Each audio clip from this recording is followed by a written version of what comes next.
Welcome to Smash Avo Property. Today I'm speaking with David McCredie. He's a 26-year-old surfer, part-time muso on the weekend and a full-time manager. And on top of all that, he still finds time to invest in property and has done so quite successfully since 21. David is kind enough to share his story, including his 2 property purchases, a pretty unique rent vesting strategy, and what he plans to do with his portfolio moving forward. I like finding out what's on the ground.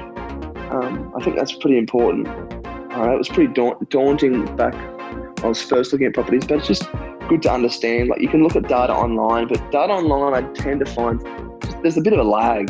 As always, seek your own professional financial, legal, taxation and property investing advice for your current situation. Everything we talk about is just our opinion and general in nature and should never be considered as personal advice. So without any further ado, let's get house hunting with David. David McCredie, welcome to Smash Avo Property. Thanks for having me, man. Mate, I'm super excited. You reached out the other day and we've had a little bit of a cracking conversation already, but keen to have a chat to you, what you're up to, who you are, what your background is and what got you into the investing game. And first and foremost, why don't you fill us in a little bit about yourself? Yeah, sweet as, man. 26, live in Newcastle, a couple of hours north of Sydney.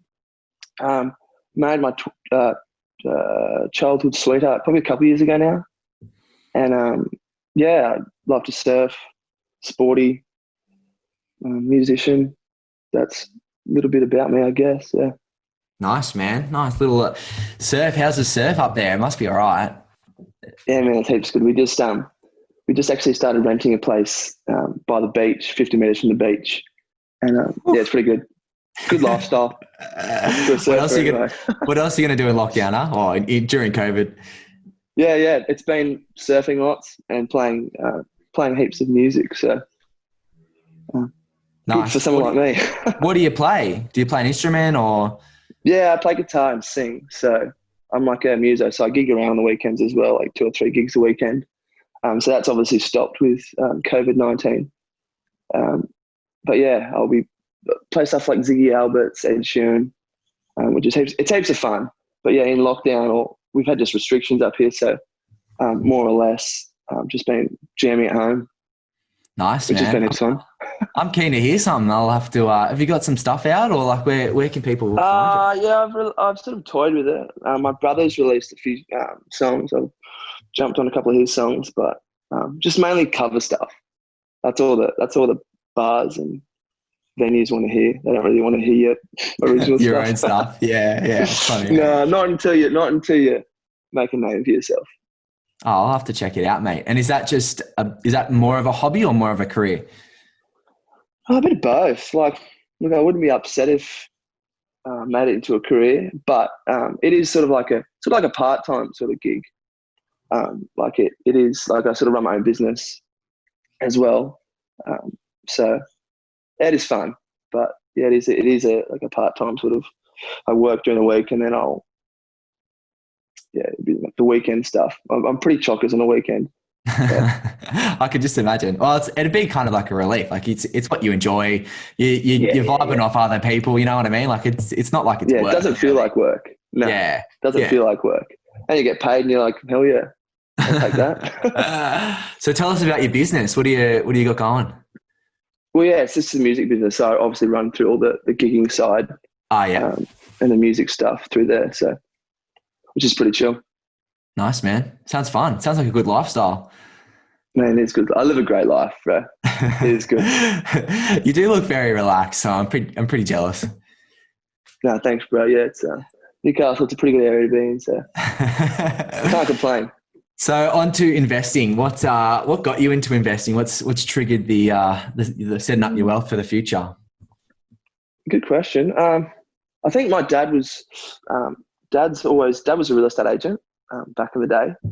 He's still a licensed real estate agent, but so we sort of always talked about real estate. He did some small developments.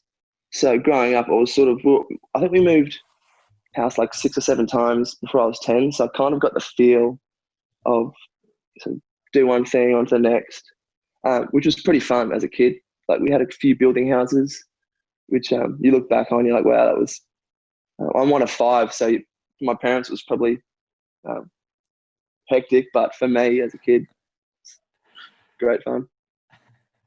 So I think, seeing dad invest and have projects going on sort of from a young age sort of gave me, oh, this is interesting. I wonder why you're doing that. And it's not probably till I was a little bit older, late teens. I was like, okay, you can make some good coin out of this. There's a good reason why.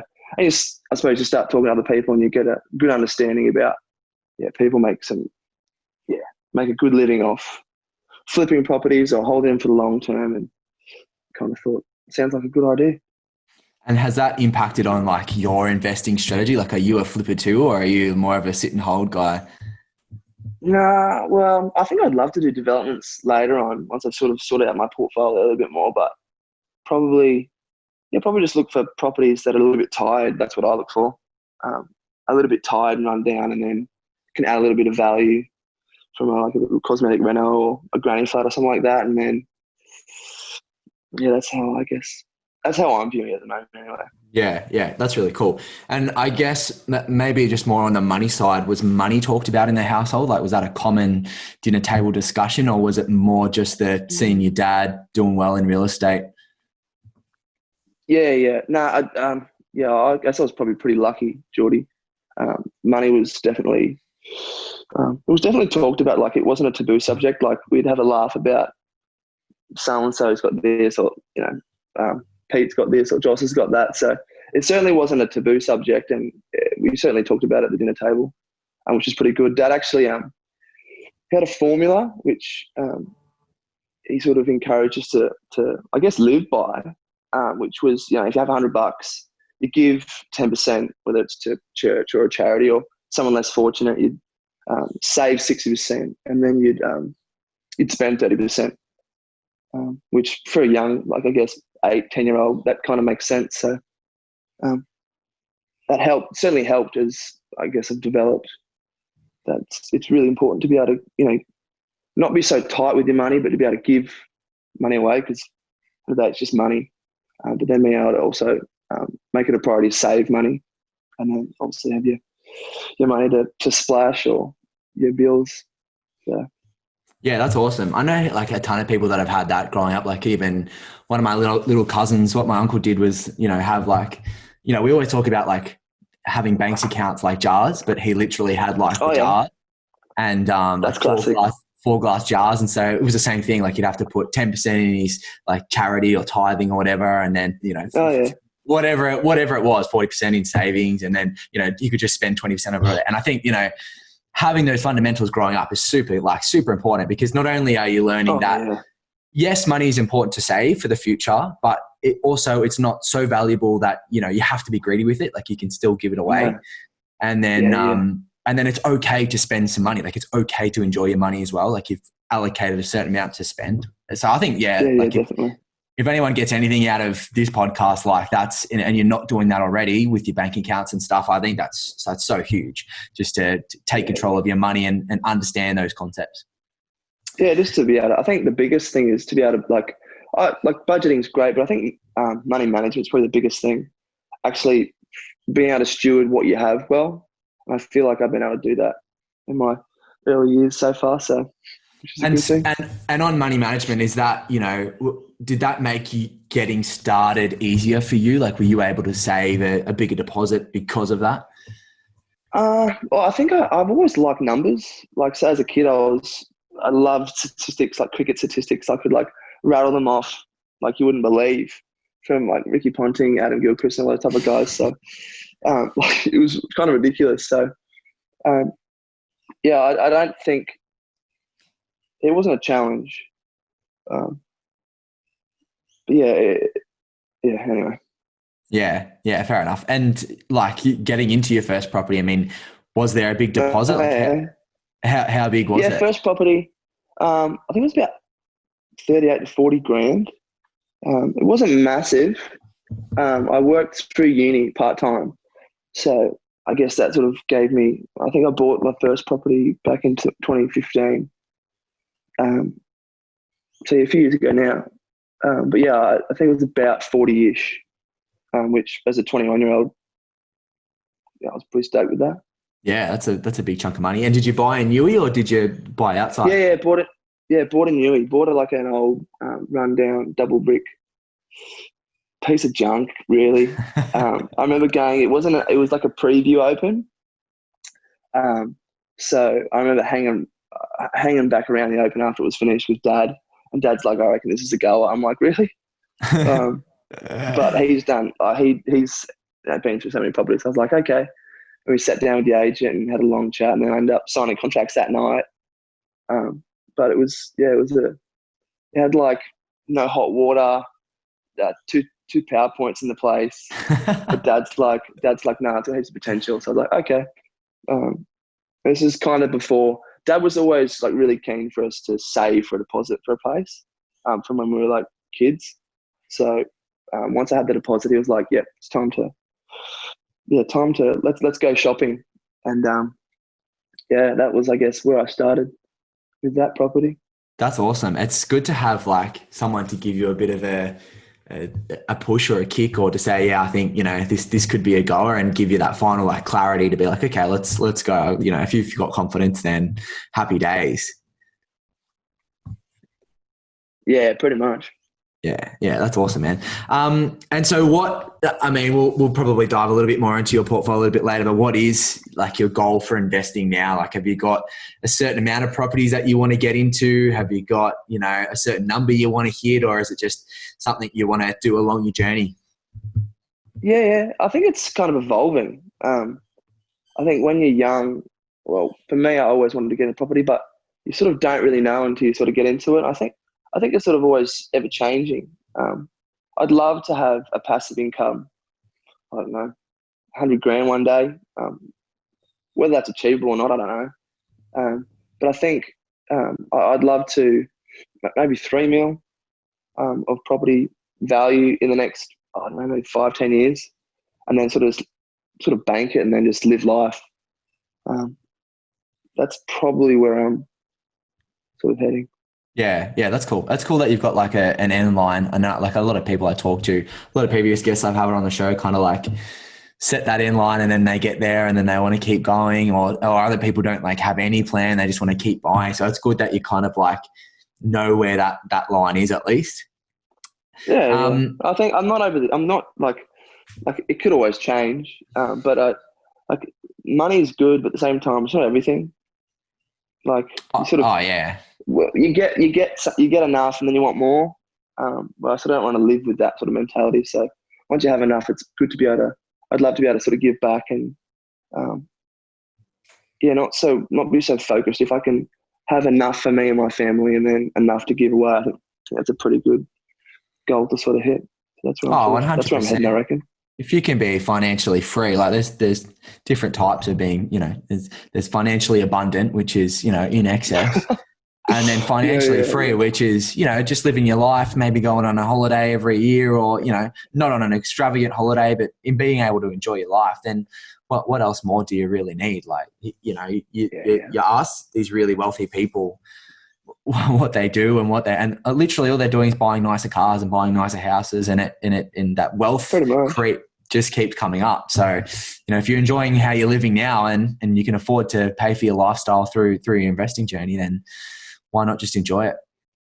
Yeah, happy So, days. so maybe we'll dive more into your portfolio. Have you still got that original property, and has there been any other purchases from there? Yeah. Yeah. So I bought that property, 2015. Did like some work to it. To that year when I bought it, and then just had it as an investment property. Moved in a couple of years later. Did a little bit more work to it. Make it, properly renovate the carpets, properly paint it, floorboards, everything, bathroom. And then a couple of years, probably 18 months ago, I bought a second property from the equity that I got out of that one. And then just last year added a granny flat to it, for a bit of cash flow. Nice. Is that how was the equity pool? Was there quite a bit you could get out, or? Yeah. Well, I think I worked it out a couple of weeks back. I think it's in 4.5 years, it's gone up by about 50%. Wow, that's awesome. Um, yeah, which I was pretty stoked. So thanks, Dad. And then so I pulled some equity out, and then after we got married, we found a place and was like, yeah, that looks cool. It's got the potential to add some value again with the granny flat. So I was like, yeah, I feel like that sort of resonates where I sort of want to go with this property. So we execute on that one.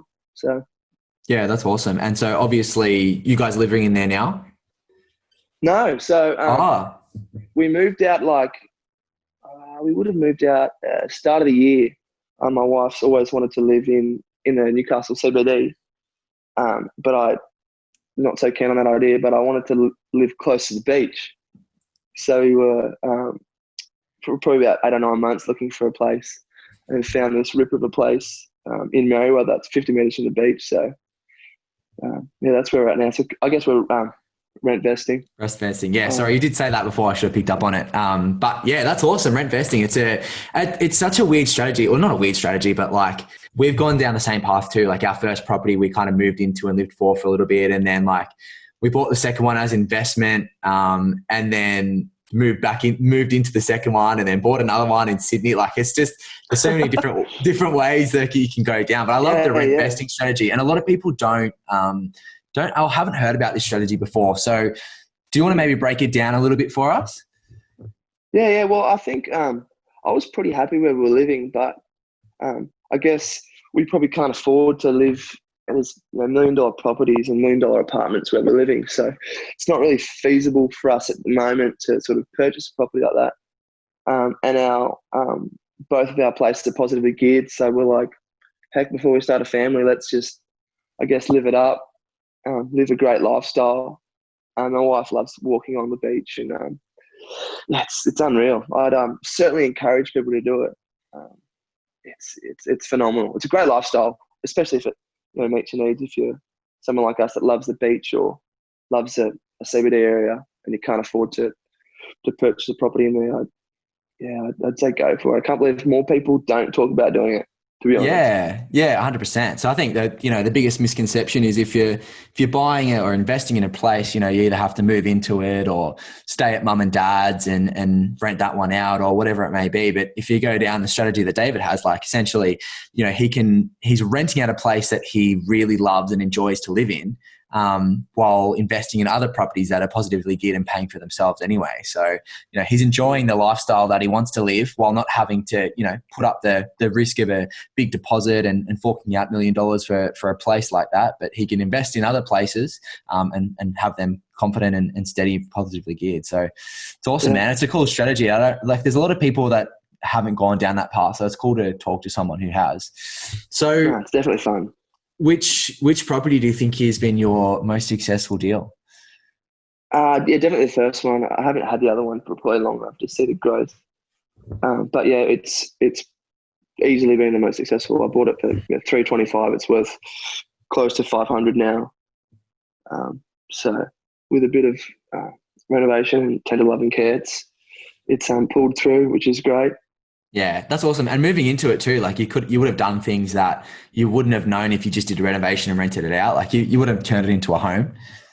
Oh, I definitely did. Because we thought we were going to live there till we buy, I guess, our dream house. So we made it really neat and tidy. And then we thought, we've renovated. So let's head into town, and it's been unreal. Yeah, that's cool, man. And is there like you talked about your properties being positively geared, but is there any sort of exit strategy or plan for the worst case scenario? Yeah, good. Good question. I was thinking about this one. I'm like, I probably don't really have a real exit strategy because I guess I'm so young. I don't really need to worry. I'm not worried, but I do pay principal and interest on my loans. I know it's probably against the trend.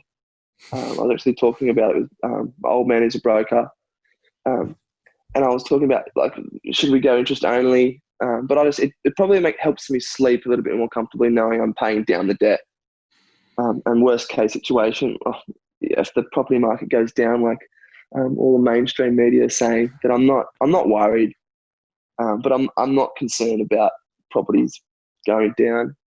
If you're buying good areas where people want to live, I think the story tells itself.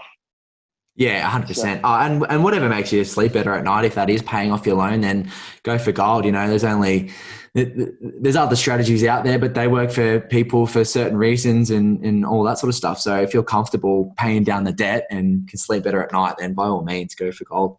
And do you let those negative things creep in? Does it affect you at all or not really? not really. Because I've bought well, I don't really worry about it. I've been very blessed with the properties that I've bought. I think any property that anyone buys, you've got to get a bit lucky somehow. Whether it's deceased estate or someone's finance falls through, and then you can do a bit of cosmetic renovations, or someone sells a couple of doors up pays way overpriced, and then your property gets valued. I think you got to be lucky, or you just buy at the right time.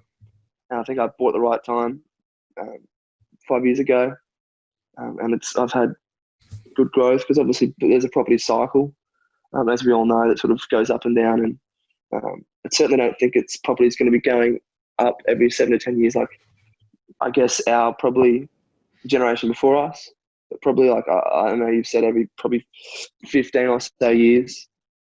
I reckon that's sort of more aligned to where it's going to be. But yeah, I guess I've been a bit lucky. I Yeah, guess yeah, 100%. I think if when you do invest in anything, there is an element of luck or chancing your arm. You do your due diligence, and then you execute on what you think's going to be best for you. And good things generally follow those people that are prepared to work hard and make it happen. So Yeah, do your research yourself and understand those fundamentals. I think you're spot on there. yeah. And how's the LVR on the portfolio? I know you're paying down debt. Did you use big deposits though? Did you use 20% deposits? How's the overall portfolio looking? Yeah, it's about 75%. I bought my first property. I think it was like a 92% lend, and then I pulled out equity. I don't know what it was at, but then I pulled it back out to get the next property, and then went up. The other property that we recently bought went up again, and then I got a construction loan. Excuse me. So it sort of tied me back up with a higher LVR for that other investment property. But overall, it's about 75, 78, which is it's pretty comfortable. We get good interest rates, which is great. So I honestly can't complain. Very blessed with how everything's worked out for us so far. Yeah, that's pretty good. Being 75%, that's awesome. At least you got a good 25% buffer there. Worst case scenario, if something does happen, and I think that's the other touch point that I want to bang on about as well. It's so easy to get caught up in those headlines of massive crashes, and and people now are saying 5 to 15% or whatever. And even if it does happen, if you look at the long trend. It's not like we're selling when they're negative 15%. Obviously the coronavirus is going to have a massive impact on every industry and every, income source and all that sort of stuff. So, we are going to see, and we have seen some negative growth in some sectors, but as David's saying, your asset selection is super critical. You're buying, a particular house in a particular street in a particular area, not buying the Australian property market. So don't get concerned when people say, you're buying the Australian property market's dropping by 15% because there's so many cycles and so many submarkets within submarkets. And you're not selling at the bottom. So as long as you can afford to hold on to them, and that's why we always bang on about, 30, 40, 50 year plan. Over that long duration, prices should still stay on the trajectory that they have. And so the next purchase, are you looking to buy another property? Are you looking to diversify? I mean, how does that look for you? Are you going to buy a newie again, or will you branch out a bit? Yeah, we're not 100% sure yet.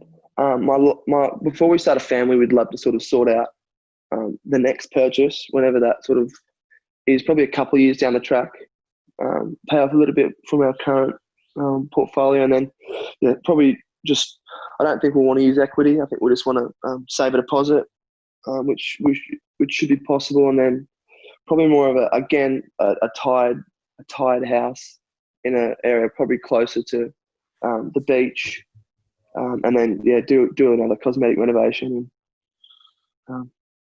that's probably where we're looking at the moment. Yeah, it's good. Well, sounds like you've got your your game plan down packed, like your strategy down packed, like you got heaps. You know what you want to look out for, really. Yeah.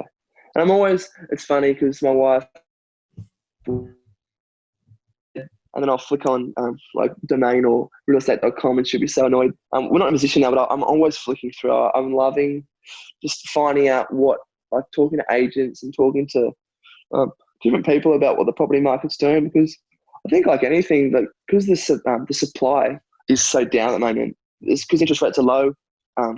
If you're in a position to buy, I think it's a good time to buy, but I think also it's a great time to sell as well.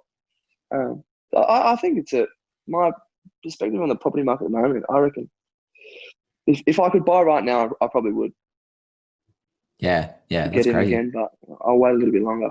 Yeah, it's good, and that's right. And that's the thing that always, there's no perfect time to buy a property. It's really when you can afford to do so. Like Pretty much. if things are aligned and you're comfortable and you've got your safety buffers and you know what your maximum price is, then that's the best time. Pretty much. So mistakes And not listen to the mainstream media. Yeah, exactly. Yeah, you get sick listening to them about, well, it doesn't matter what it's about, but they're always trying to sell a story, sell a narrative. So it's as long as you're talking to good people, like that's my big advice to your listeners. Like, make sure you're talking to some good people that aren't obviously trying to sell you anything, but just trying to provide you with information like this podcast and other resources. That's really important to do your own research because, as you said, there's markets in the markets, and there's plenty of markets at the moment that in the places where people want to live and want to start families, the prices are still being pushed. Like guides are still getting smashed in Newcastle and Sydney, just because people want to live in nice places. And I don't think that's ever going to change. And I guess that's the fundamentals of why property goes up. It doesn't just go up; it goes up because of a number of factors, but basically because people want to live in a suburb and prepared to pay more for it. Yeah, so it's supply and demand, right? And speaking of those resources and people you talk to and all that sort of stuff, is there anything you'd recommend? Is there any books or other podcasts or, even groups or people you talk to? Who do you go to for your resources? Yeah, I guess I'm not a massive reader. I'm a doer. So I'm pretty busy. So I'll be listening to podcasts like yours, Property Couch, Pumped on Property, other just life podcasts, but obviously main books like Rich Dad Poor Dad, pretty basic sort of barefoot investor type stuff. Nothing that's like, I guess, great foundational stuff, but then sort of just talking to people that do it every day, people like yourself, people like there's a few buyers agents in Newcastle I like chatting with. There's just love, I guess, bumping ideas around with different people about, sort of sharpening my thoughts on different things and questioning why and being subjective. So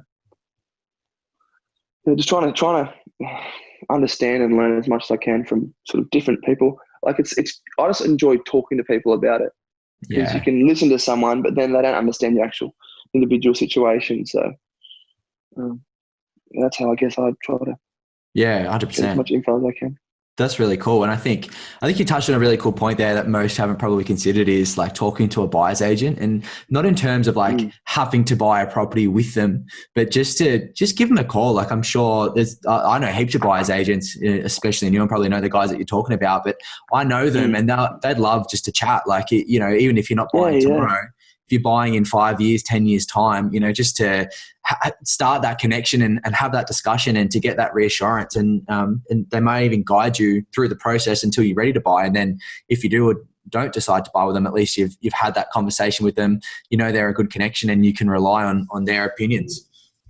Yeah, I reckon like people that are successful, I think for your listeners, people that are keen on property, it's great to talk to people that have been successful because generally, unless they're a noob or something, they're actually pretty forthcoming with information, and they're actually, as long as they're a decent person, they're actually keen to see you succeed and go well. So I'd encourage all your listeners to, if they're curious about buying property or investing in property, just to chat with people that have been successful in the local area, or even if they're not in the local area, because most people are pretty keen to see you succeed as well. Yeah, 100%. I think that's a great point. And I think that's a good sort of indicator to see or understand who you should listen to. You know, if someone's willing to give you open information and they're public about their opinion and they're posting things on LinkedIn or Instagram or whatever it may be, and, they got followers and stuff, that's a really good indication that, people are listening to them. They've got some rapport, all that sort of stuff. If you're talking to someone who's a bit, evasive and a bit, doesn't tell you the full story, doesn't have many reviews, doesn't have many things, and potentially asking for, asking for money or recommending specific properties that they may be getting a kickback from, it's probably an indicator to avoid having those discussions with them. Yeah, definitely. What about online tools or anything like that? Is there anything that you use to help when you're searching for property? I mean, I know you talked about realestate.com before, but is there any something hidden or gem or something? No, call Logic. But then just, I guess, being on the ground as well. Like, I like going to opens on the weekend. I like finding out what's on the ground. I think that's pretty important. It was pretty daunting back when I was first looking at properties, but it's just good to understand. Like, you can look at data online, but data online I tend to find there's a bit of a lag. So unless you're on the ground looking at properties or speaking to people that are talking about property, like agents or buyers agents, you don't actually know what's actually happening now. So data's great, and I love the data, but unless you're in the thick of it, I guess you're probably you're getting lag data. 100%. Anyway.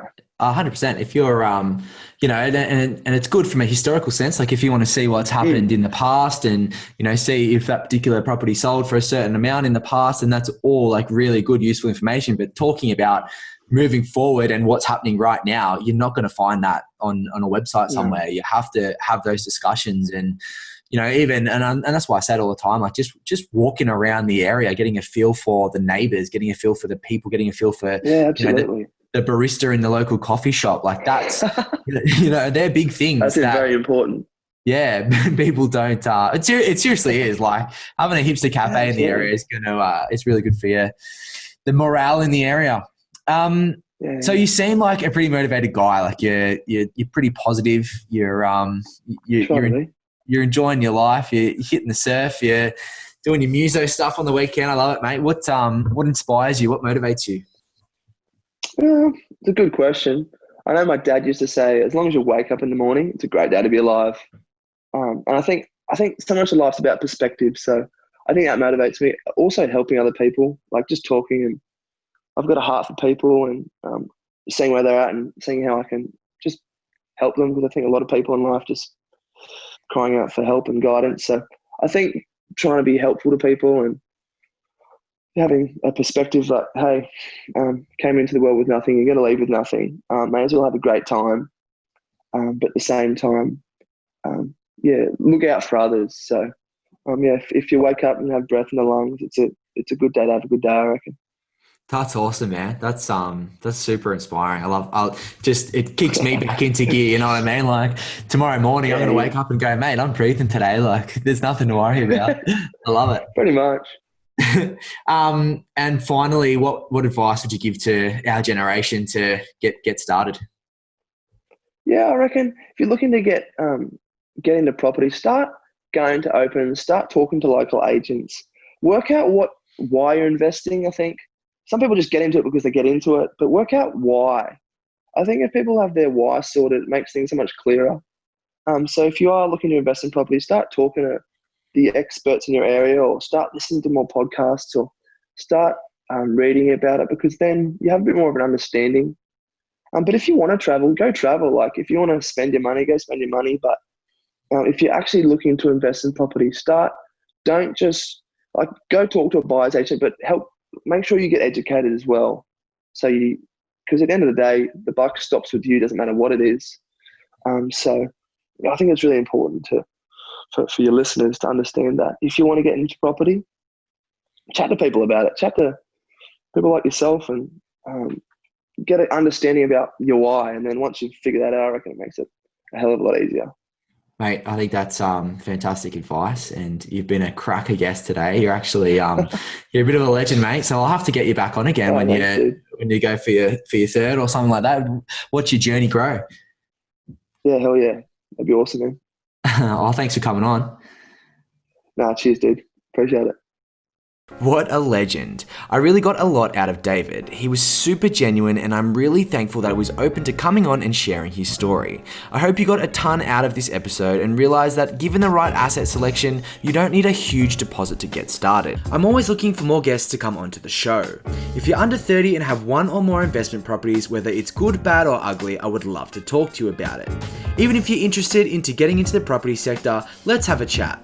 The main focus is to help other soon-to-be young investors with tips and tricks along the journey, learn from the mistakes that we have made, and ignite the fire to set themselves up financially for the rest of their lives. If you're interested in sharing your story, you can go to jordandeong.com/podcast, where there's a podcast inquiry button at the top that will guide you through the next steps. If you want to see what else I'm up to, you can go to YouTube and type in Jordan DeYong, where you'll find the Smashed Every Property podcast being hosted on YouTube, and plenty of other content that I'm putting out consistently. If you're keen for more content like this, make sure you subscribe, and please leave us a review with any feedback for future podcasts. And until next time, happy house hunting.